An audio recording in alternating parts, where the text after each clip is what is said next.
Hello friends, today on this video right now I'm going to show you how to increase and decrease font size on Samsung mobile phone. So friends, before we continue this video, do not forget to like the video and subscribe the channel. Okay, so let's start the video.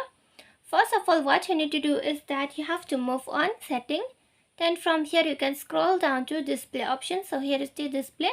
Then from here again you have to scroll down to font size and style. Just move on it.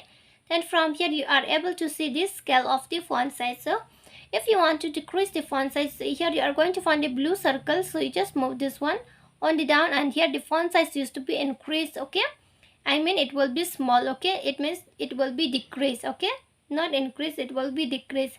So if you want to increase the font size, you just scroll this one on the upside, and here the font size will be decreased. Okay, you can decrease like this. Okay, increase and decrease you can control. So friends, if you love the video, do not forget to like the video, share the video and subscribe the channel, and thanks for watching.